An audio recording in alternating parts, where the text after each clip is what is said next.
কিছু একটা আলমারিতে খুঁজতে গিয়ে দেখলাম অনেকগুলো উল, যেগুলো আমার বড় ছেলের কোনো একটা প্রজেক্টের জন্য আমি কিনেছিলাম এবং সেটা গুছিয়ে রেখে দিয়েছিলাম যাতে ও না নষ্ট করে, কারণ ও বাইরে থাকলেই নষ্ট করে দেবে খেলে। তো তখন এটা নিয়ে একবার ট্রাই করলাম যে আমি দেখি কীরকম পারি। আমরা যখন ছোটো ছিলাম তখন তো ইউটিউব ছিল না, কোনো কিছু শিখতে হলে বড়দের কারো কাছে সাহায্য নিতে হবে, যেই সময় ওই সময় খুব টাফ ব্যাপার ছিল। তো এখন তো সব কিছুই হাতের কাছে, সব কিছুই শেখা যায় ইউটিউবের মাধ্যমে। তো যেইটা সিম্পল ওয়েতে জানি সেই ওয়েতেই আমি একটুখানি ট্রাই করছিলাম যখন সেলাইটা, বুননটা।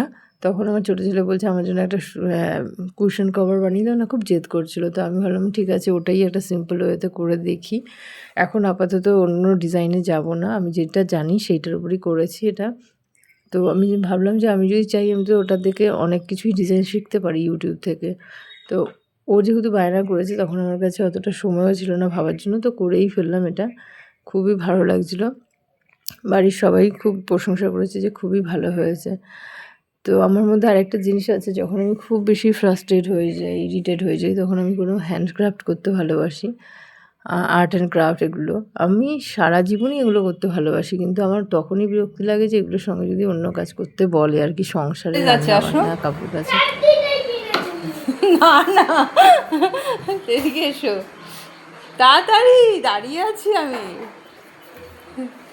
চোখ বন্ধ করো, চোখ খুলে বলো। ভালো লাগছে?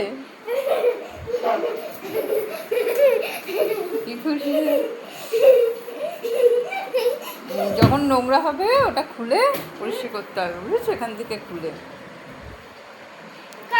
কত কষ্ট করেছি আমি, আমার চোখটাকে নষ্ট করেছি, কোমরটাকে নষ্ট করেছি, চোখে পাওয়ার এসে গেছে, দেখেছি এখন বয়স হয়ে গেছে না। আমার চোখ ধাঁধি যাচ্ছিল, আর আমার তো টার্গেট ছিল।